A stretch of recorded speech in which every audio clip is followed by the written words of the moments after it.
Olá, pessoal, boa noite. Dando sequência aí ao nosso conteúdo, de ergonomia e segurança do trabalho. Hoje nós vamos continuar falando ainda um pouco sobre a parte de ergonomia, para que nas próximas aulas a gente foque mais na parte de segurança do trabalho, tá? Vamos só relembrar um pouquinho aí. A ergonomia, ela está muito associada à questão da nossa postura no nosso ambiente de trabalho, né?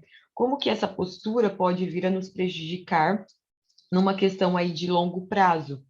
Então, hoje eu venho trazer aí para vocês, ontem foi mais um geral, né, sobre a disciplina de ergonomia.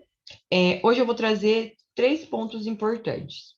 Nós vamos falar da parte da biomecânica e posturas, nós vamos falar da antropometria e sobre a NR17. E eu vou trazer como material de estudo também para vocês dois artigos que são relacionados à ergonomia, que foi aplicada em indústrias aí de construção, que foram aplicados em cozinhas industriais, tá? Então, elas serão nossos objetos de estudos da nossa aula de hoje, tá? Na sexta-feira, só para reforçar, nós iremos fazer uma atividade avaliativa referente a esses conteúdos de ergonomia, com base aí nos materiais de apoio que eu estou enviando a vocês, tá bom? Então, hoje a gente vai ter nossa aula, nossa segunda aula, amanhã uma atividade avaliativa, e na semana que vem nós teremos as nossas aulas, e na sexta-feira a avaliação, tá bom? Bom, eu vou falar primeiramente aí da parte da biomecânica e as posturas, para depois a gente falar da antropometria e também da NR17, tá? A NR17, na verdade, a gente já está falando desde ontem, tá? Mas a NR17, que é uma norma regulamentadora, é a norma que trata sobre a ergonomia no nosso ambiente de trabalho. É claro que a norma, ela cita pontos gerais, né? Quando você tem um ambiente de trabalho específico, ele tem que ser estudado o que pode ser feito, né? Como eu comentei ontem, muitas vezes a gente pode buscar essas informações até com os funcionários do ambiente de trabalho, para que eles possam informar o que poderia ser melhorado, o que pode ser feito para que haja uma melhora nessas condições do ambiente de trabalho, ele se torne um ambiente mais ergonômico e evite aí qualquer tipo de doença de trabalho futura com o seu funcionário, tá bom? Bom, então nós vamos aqui falar primeiramente da biomecânica, né, e posturas. Então a gente vai conhecer essas particularidades, né, sobre esse estudo. Isso daqui é para servir como material de apoio para vocês. Então, assim, eu não vou ficar lendo tudo, eu vou pegar os pontos principais, tá? Mas fica aí como material de estudo para vocês, tá bom? Então, esse estudo da biomecânica e posturas, ele basicamente ele é importante para que a gente possa sempre conservar uma postura ao realizar um determinado movimento. Então, para que a gente tenha condições de, ao fazer aquele tipo de movimento, a gente busque sempre conservar a postura da forma mais adequada possível, tá bem? Então, aí nós temos articulações mantidas na posição neutra. Então, é importante que elas estejam nessa posição, ou seja, em uma posição em que os músculos e ligamentos são esticados o mínimo possível, sendo tensionados o mínimo. Porque quando você, por exemplo, fica com o seu pé ou suas pernas numa posição irregular, consequentemente, você está proporcionando uma tensão muscular naquela região. E aí isso pode vir dar problema, tá? Então, alguns exemplos de má postura, eles podem ser observados quando as articulações não estão na posição neutra, elas estão naquela posição forçada. Lembra do exemplo de ontem, que nós tínhamos a pessoa sentada na cadeira? Ela estava ereta, né? Na posição, só que aquilo ali é uma posição forçada. Ela estava tentando se manter reta, mas aquilo ali estava forçando, causando uma tensão na sua coluna, tá?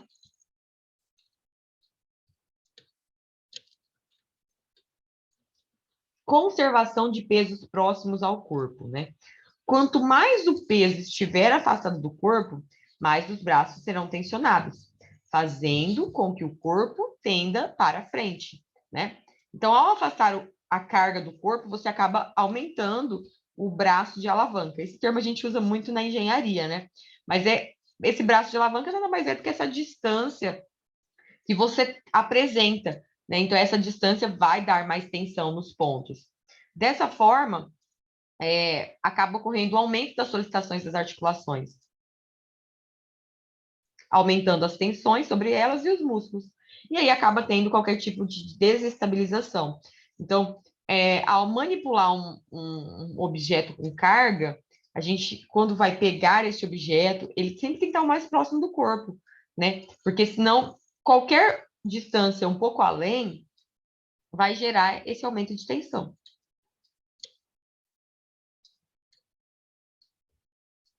Outra questão é evitar a inclinação do corpo para frente, né? Então, aquele exemplo da pessoa sentada na cadeira, né?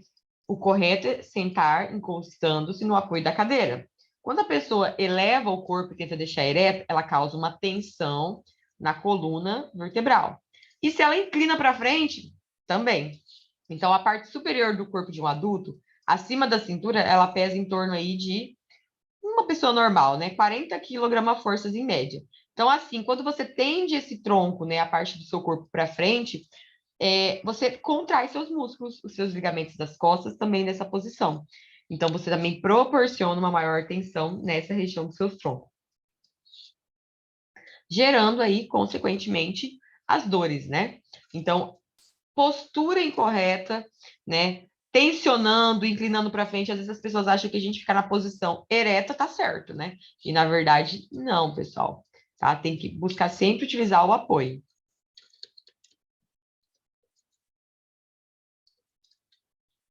Outro ponto, a gente tem que evitar a inclinação da cabeça, tá? O que seria essa inclinação da cabeça, né?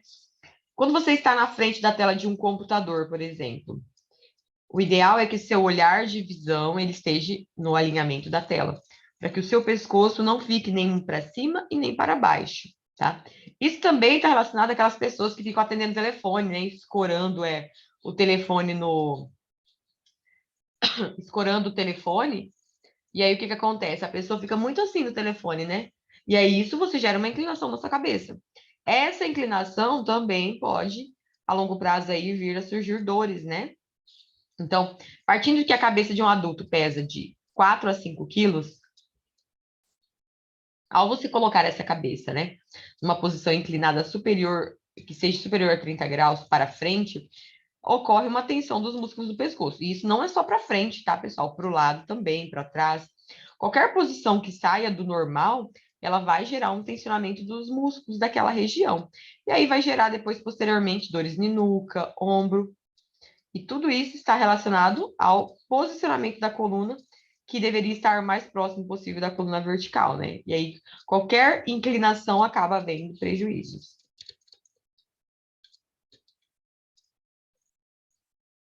Nós temos também as questões de evitar torções do tronco, né? Então, o que seriam essas torções do tronco? É você pegar a sua postura e torcer ela. Então, isso também causa condições indesejáveis, né? Então, se você está no ambiente de trabalho, você tem aquelas cadeiras, né, giratórias, você não tem tanto esse torcer do seu tronco, né? Porque você já está com a cadeira desse tipo. As cadeiras mais fixas, né? Você acaba, às vezes, tendo que promover esse tipo de condição. Então, o correto, caso você não tenha uma cadeira giratória, é virar o corpo e não simplesmente torcer ele, tá? É claro, pessoal, tudo isso que eu estou comentando são questões relacionadas ao exagero, né? Você fazer isso com muita frequência, né? Não é porque eu vou fazer uma vez e eu vou ter problema. É fazer isso de forma repetitiva, tá?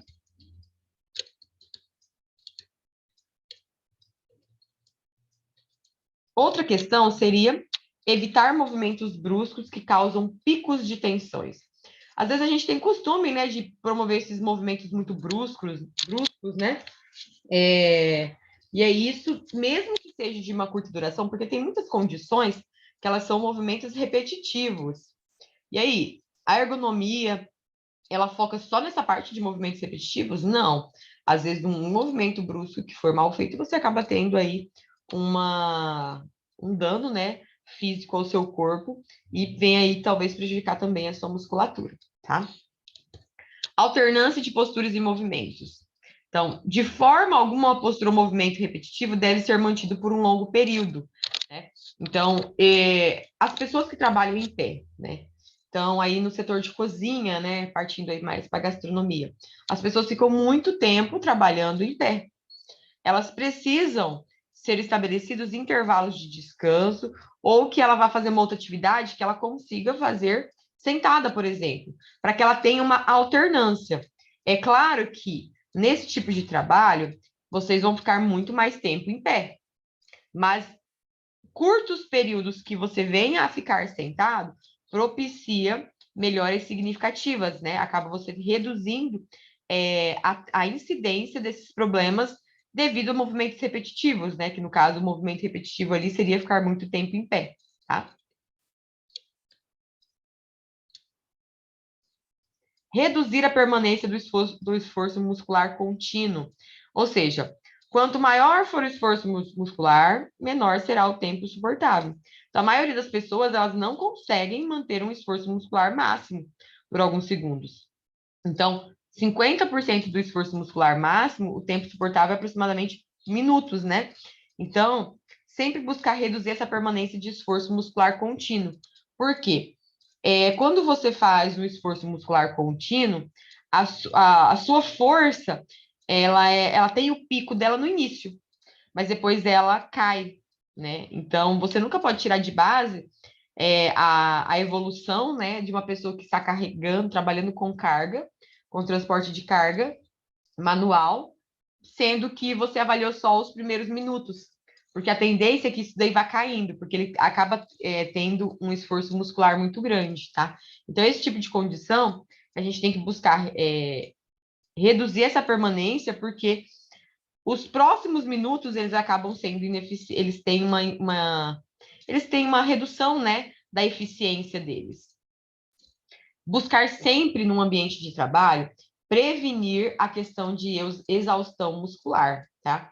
Então, muitas vezes, as empresas, elas criam programas, né? Como eu falei, às vezes elas criam horários, né, de pausa, de atividades com psicologia, com psicólogos, com fisioterapeutas, para que haja não só uma distração, mas também uma orientação daquilo que pode ser melhorado.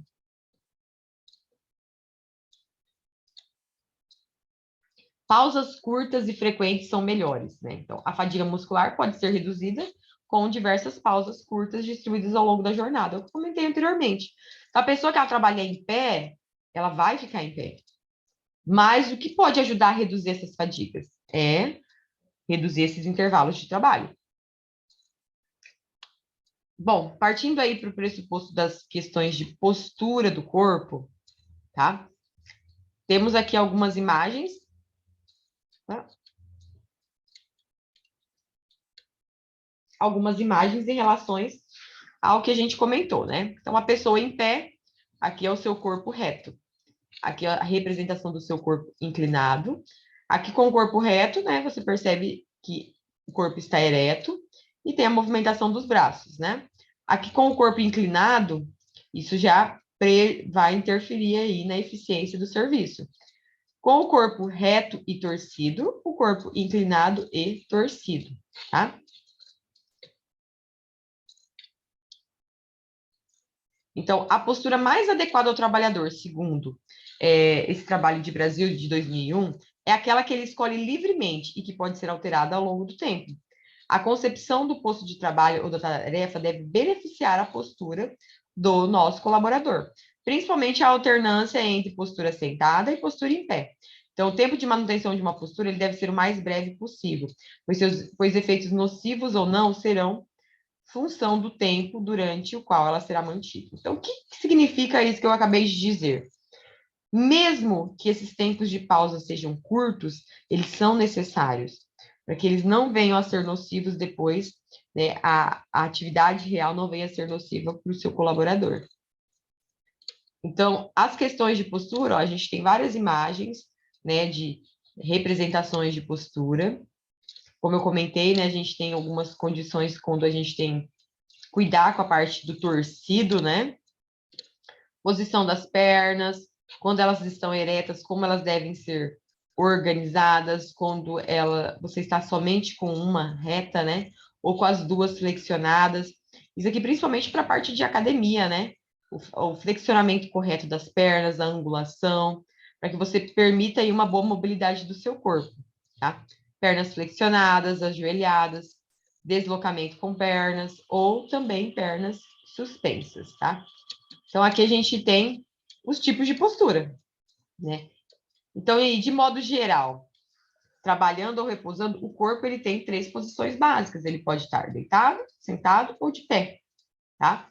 E em cada uma, a gente vai ter um tipo de esforço. Quem nunca ficou em casa, vamos pegar aí, que ficou muito tempo deitado. Parece que quando a gente fica muito tempo deitada, parece que o corpo fica dolorido também. Então, qualquer tipo de postura, se você está sentado, se está em pé, se está deitado, é uma postura que vai envolver esforço muscular, tá bom? E aí, a postura em pé. Né? A escolha da postura em pé muitas vezes tem sido justificada por considerar que nessa posição as curvaturas da coluna estejam em alinhamento correto. Então, dessa forma, as pressões sobre o disco vertebral são menores que na posição sentada, tá? Então, a posição parada em pé, ela é altamente fatigante, porque ela exige muito trabalho estático da musculatura, né? Você fica muito tempo em pé. Então, aquilo ali vai todo interferir no processo de circulação sanguínea, né? Então, o corpo, ele acaba, o coração, ele acaba encontrando maiores resistências para bombear o sangue na parte inferior do corpo, ou seja, ali nas pernas, né? É por isso que pessoas que às vezes trabalham por muito tempo em pé, elas acabam tendo uma tendência a vasinhos, varizes, porque afeta essa questão do sistema circulatório do nosso corpo, tá? Ah, o que pode ser feito para ser minimizado? Aí são políticas empresariais que devem ser adotadas dentro da empresa, né? Não só pensando para evitar problemas com o seu colaborador, né? Doenças de ambiente de trabalho, mas também pensando aí que às vezes é mais interessante você trabalhar com intervalos de descanso para que a produtividade no final do seu trabalho ela realmente seja um valor bem interessante.